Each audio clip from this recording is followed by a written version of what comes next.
সুর কইতে গিয়ে বুট সুরও কই আলাইছি আর কি। আপনি চুরি করেন কেন? আপনি সুর তো সুরে, এই পানির বোতলটা চুরি করলেও চুরি হবে, আপনি মাইক চুরি করলেও চুরি হবে, আমার ঘড়ি নিয়ে গেল আপনি চুরি হবে। তাহলে আমার ঘড়ি নিছেন, আমি আর একটা ঘড়ি কিনতে পারবো, কিন্তু আপনি আমার ভোট চুরি করছেন, আমি আর ভোট পাবো কই? ঠিক কিনা কা? আমার ভোট তো একটাই, আপনি চুরি করেছেন, আপনার সুরও বলা যাবে না। ইমাম সাহেব সুরের ব্যাখ্যা দিতে গিয়া এমনি কইছে আর কি, মুরগা চুরি করবেন না, হাঁস চুরি করবেন না, মূলা চুরি করবেন না, আলু চুরি করবেন না, কইতে কইতে কইতে কইতে হঠাৎ করে কইয়া লিছে বুট চুরি করবেন না। এখন এই লোক তো বইয়া রয়েছে, আবার তো মসজিদের সভাপতি, সব লোক এর দিকে তাকাইয়া হাসছে। সে খুব শরম পাইছে। তো শরমের কাম করেন কেন আপনি? শরমের কাজ না করলেই তো আর শরম পাওয়া লাগে না। শরমের কাজ করবেন, আবার কেউ বললে শরম পান। লজ্জা কি আপনার আছে নাকি?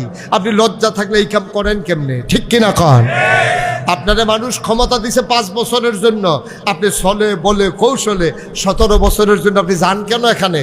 এটা তো কচু পাতার পানির মতো ক্ষমতা, এটা টলমলো টলমলো, যে কোনো সময় আস্তে করে পড়ে যেতে পারে, এই খবরই আপনার নাই।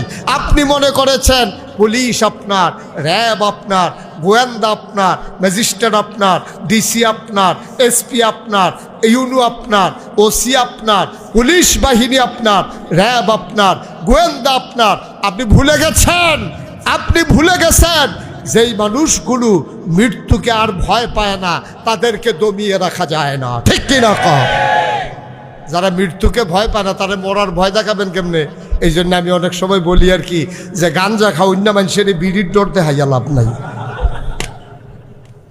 একবারে গাঞ্জা খায়, তারে কয় তোরে বিড়ি খাইয়া মাইরা লাভ, হাতে কয় বেড়া গাঞ্জায় ধরে না, তোর বিড়ি লুই এগুলকে হইতে থাক যা। গান যায় ধরে নাতে বিড়ির ডরতে হাইতে হয়েছে। আমার আবু সাইদ সিনা টান টান করে দাঁড়িয়ে গেছে।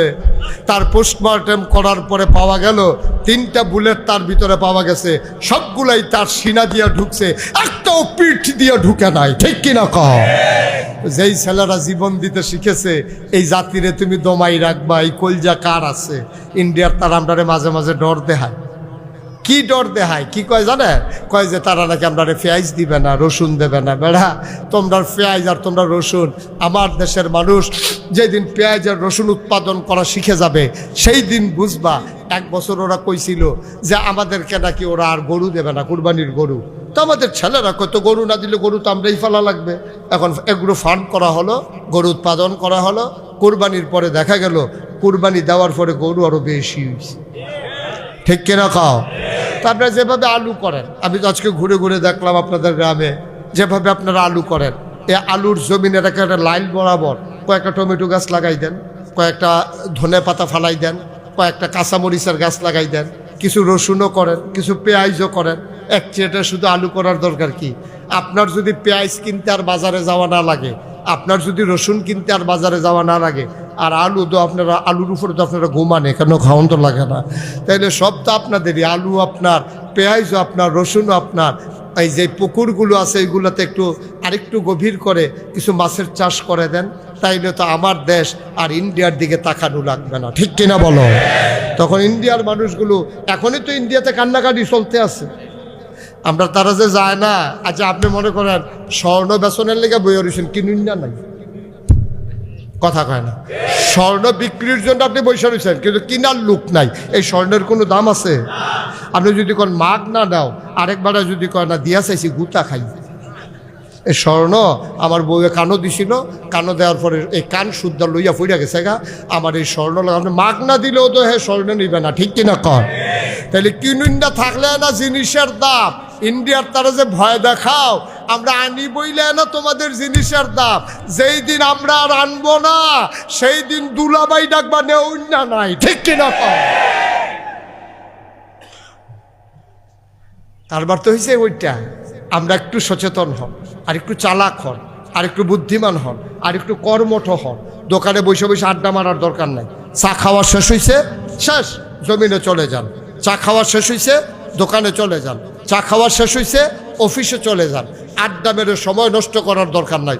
মসজিদের নামাজ শেষ হয়েছে, বসে থাকার দরকার নাই। আপনি জমিনে চলে যান, চাষ করেন। আমার দেশ স্বনির্ভর হবে, আমার সোনার বাংলা, আমি তোমায় ভালোবাসি। ঠিক কিনা কম? বাংলাদেশ আমার দেশ, এই বাংলাদেশ তোমার দেশ, এই বাংলাদেশ আমাদের দেশ। ঠিক কিনা বলেন? কষ্ট হচ্ছে আপনাদের না? ওই শুধু হুজুরে বসাই দেন, হুজুর শুধু হুজুরে বসাই দেন। হ্যাঁ, তা মনে করছে অন্য হুজুর। আরে বুঝছে না, হ্যাঁ বুঝাই দেন, বুঝাইয়া বসাই দেন। হ্যাঁ, নাইলে শোয়াইলাম, শোয়াইলাম। মার হাবা কন। কষ্ট হইতেছে আপনাদের? ছেড়ে দেওয়া দরকার আর সামান্য একটু। মুসলমান, গভীর মনোযোগ। শয়তান চ্যালেঞ্জ করলো, ওপেন চ্যালেঞ্জ। আল্লাহ তাবারক ওয়া তাআলা বান্দার পক্ষ হয়ে চ্যালেঞ্জ গ্রহণ করলেন, বান্দারে তুই গুনাহ কর, আমি যদি মাফ করে দেই শয়তান তোরে গোমরাহ করবে কেমনে? সুতরাং আদম সন্তান গুনাহ করবে, এইটা স্বাভাবিক। উত্তম হচ্ছে সে গুনাহ করার পরে তাওবা করে যে। সুবহানাল্লাহ বলবেন না? আর ইসলাম কি মজার ইসলাম ভাই, আমরা তো জানতে চাই না। নবীজির মতো ভালো মানুষ আর আসছে আর আসবে? ছিলেন কেউ? নবীজির মতো মানুষ তো কেউ ছিলেন না। নবী যখন এই দুপুরবেলা রোদের উপর দিয়ে হাইটা যাইতেন, জমিনের উপর দিয়া, মাথার উপরে প্রচণ্ড রোদ, মরুভূমি, সবাই অবাক বিস্ময়ে তাকিয়ে দেখতো আল্লাহ নবী কেমন করে মরুভূমির মাঝ দিয়ে হেঁটে যায়। সবাই চিন্তায় পড়ে যেত, আরে ওনার রোদ লাগে না? সবাই দেখতো নবী যখন হাঁটতেছে মাথার উপর একটা মেঘের টুকরা নবীর মাথার উপরে ছায়া দিয়ে দেওয়া যায়। সুবহানাল্লাহ বলবেন না? কি নবী আমার, কি নবী আমার! মরুভূমির উপর দিয়া এবড়ু থেবড়ু পাথর পায়ে মারাইয়া আল্লাহ নবী হেঁটে যাচ্ছেন পাথরের উপর দিয়া। সাহাবায়ে কেরাম চিন্তায় পড়ে গেলেন, আল্লাহ নবীর পায়ের নিচে পাথর পড়ে নবী কি ব্যথা পায় না? আমরা তো পায়ের নিচে ব্যথা পাথর পড়লে চিৎকার করে উঠি। আল্লাহ নবী কেমন করে হেঁটে যায়? আল্লাহ নবী কি ব্যথা পায় না? আল্লাহ নবী যখন পায়ের নিচে পাথর ফেলে হেঁটে যায়, সাহাবায়ে কেরাম দেখতে যাইতেন, দেখি নবী ব্যথা পায় না কেন, পাথরটা কেমন? সবাই দৌড়ে দৌড়ে নবীর পায়ের নিচের পড়া পাথরটা হাতে নিতেন।